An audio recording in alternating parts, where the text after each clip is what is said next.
paano naman si Kalingap Dan manligaw? Paano bang style ni Kalingap Dan? Anong klase ba si Kalingap Dan maging boyfriend? Bakit parang nakita kita na parang namula ka? Nung vlog na yun. Maramdaman ko na lang, uminit doon bro. Uminit bro? Uminit ang paligid.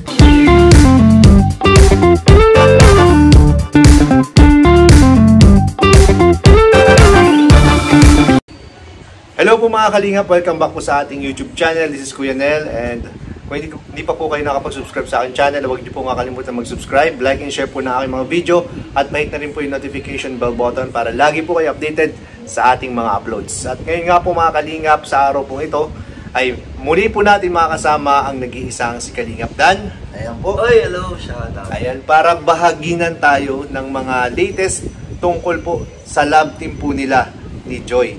Ayan, so bro. Yan bro. So ayan bro, magandang gabi. At thank you dahil nagpa-unla ka na naman ng another interview pa. Pero itong interview na to is hindi naman to sobrang hirap kasi parang kwentuhan lang din to. Okay. Mangyayari parang kwentuhan lang din. Pero for sure marami na namang kikiligin dito. Ayan.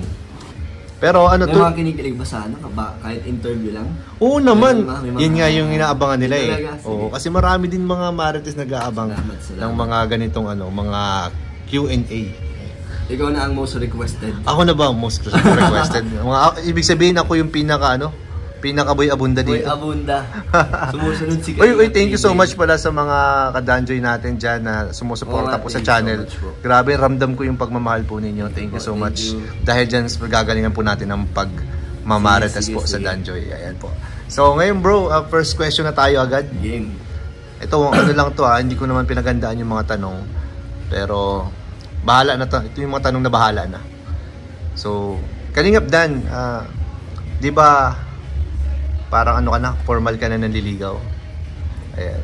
Parang naman, sabihin natin na gano'n na rin. Kasi, parang gano'n na rin. Yun nga, lumalabas din naman kami. Kaya, pero hindi naman natin pinipilit kay Joy kasi baka makulitan or mailang. So parang, kunyari, iyaya ko siya lumabas. Parang na yun, gets niya na yun. Walang pilitan, ano? Oo, pag free lang siya.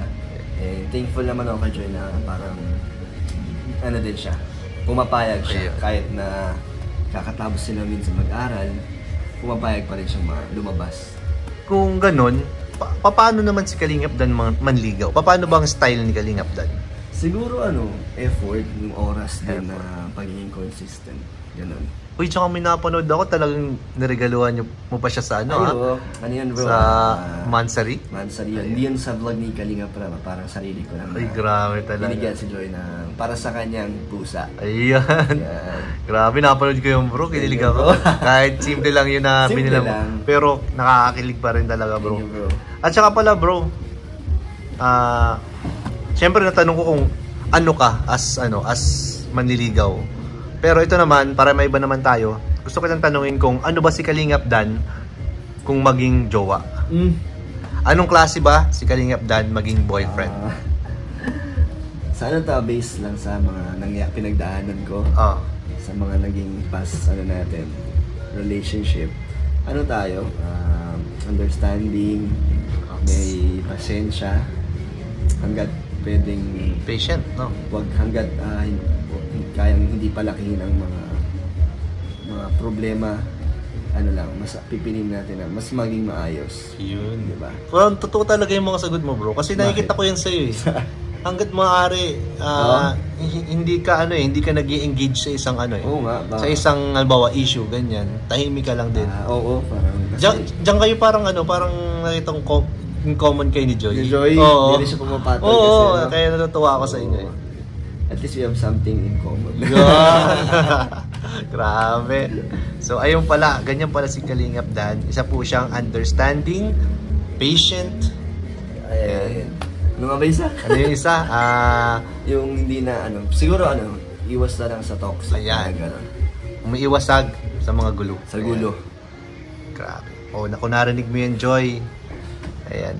Sana mapanood mo to. Para sa iyo yung sagot na yon. Pero ito, maiba tayo guys. Kasi for sure ako dahil kung makapanood nyo ang video ito, ay siguradong napanood nyo na yung episode 21 ng Danjoy. So, grabe po ang mga kaganapan doon. Kalingap Dan, gusto kitang tanongin kasi sobrang kilig ko noon. First time kasi yan eh. Grabe, bakit parang bakit parang nakita kita na parang namula ka? Nung vlog na yun. Maramdaman ko na lang, uminit doon bro. Uminit bro? Uminit ang paligid. Kailan nga yun? Yung ba yung yung mag-nose to nose ba kayo? Or yung... Ay! Ano? Yung sa I love you. Ay, grabe yun guys. Grabe naman kasi ang bigla. Bigla. Wala nang... Anong pakiramdam? Gusto mong i-explain mo sa akin kung anong pakiramdam na sinabihan ka ng I love you. Ayun na kayo, namula. Namula. Ano unang pumasok sa isip mo? I love you to agad? Muna. In-absorb muna. In-absorb, di kinaya yung katawan, namula. Namula eh. Grabe. Nabigla. Common common na effect pagkakinikilig. Nakakatuwa na nakakilig. Yeah. At least narinig mo na mismo. At kay Joy. Marami pang tao. Marami pang tao. Grabe. Hindi po napigilan ni Kalingap Dan na sumagot. Kaya nga, sabi ko. I love you to, sabi mo bro. Hindi mo napigilan bro. Grabe yun. Tapos, meron pa doon. Ano pa? Tanda ako, meron pang pa sweet dance. Ayo. Sweet dance, grabe si Kalingap bro. Yung last, parang hindi ko alam anong months yun. Sweet dance. Sa Alteas din. Alteas din. So, pangalawa na yan. Pangalawa na sa Alteas. Pero bukod doon, meron pang isa pang malupit na nangyari doon. Yung nose to nose. Grabe yung nose. First time nyo ba nag-nose to nose? First time lahat ng ginawa namin. Lahat? First time lang. Grabe. Anong feeling naman yung nose to nose? Nung ginawa nyo ba yung nakamulat si Joy o nakapikit? Nakapikit? Parang... Ikaw ba nakamulat ka, nakapikit? Nakapikit. Para hindi kayo maging ma-awkward. Grabe. Grabe po. meron pa yung kiss sa forehead. Meron pa sa kamay. Meron pa sa kamay. Pero bro, itong tanong ko. Ano doon sa mga ginawa niyo ang pinaka tumatak sa'yo? Doon sa mga challenge ni Kalingap Rob na sa part 21. Anong pinaka tumatak sa'yo? Ano yung pinaka paborito? Kiss sa forehead. Kiss sa forehead. Kasi parang mas sincere pag sa forehead kiss. Grabe. Sign of respect. Kaya masaya. Grabe. Pero nakita ko rin si Joy bro, talagang kung ano reaction mo, ganun din siya bro. Talagang pati lahat ng mga nandun na staff ni Kalingap Rob ay talagang halos gumulong-gulong na sila doon. Si Founder muntik ng Pero syempre tinanong muna natin kung okay kay Joy.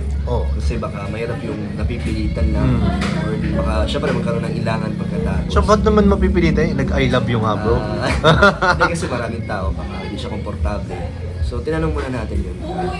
Okay naman. So, ito naman bro, since nag-I love you na kayo isa't isa, ibig sabihin ba nito kayo na? Ay, wala. Ano pa lang tayo. Ano pa rin sa stage na kinikilala pa rin na isa't isa. Andun lang tayo, di tayo nagmamadali. Matagal pa. Ano pa lang tayo? 6 months pa lang. Nagulat nga ako kasi part 21 pa lang tayo. Kaya nga bro, kaya. Part 21 pa lang, nandun na kayo sa stage na yun. Ang lalim na agad. Ang lalim na ng ugnayan ninyo. Ang lalim na. Grabe. So, yun lang Kalingap Dan. Short interview lang to sa'yo. Kasi alam kong busy ka at baka pagod ka. So, hindi na natin papatagalin masyado ang vlog na to. Ayan, thank you bro. Ayan, thank you guys.